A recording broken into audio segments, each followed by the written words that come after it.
Guys, tingnan mo yung video dyan. Don't judge a person kung ano yung nakikita mo. Dahil hindi mo alam, ikaw lang pala ay tinetest lang pala.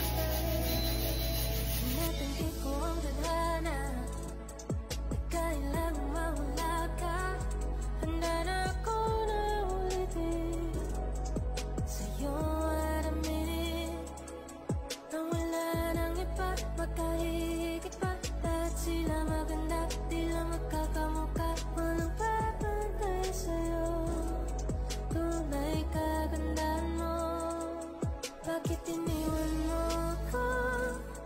May mali ba sa sarili ko? Paano isipin? Di mo na ko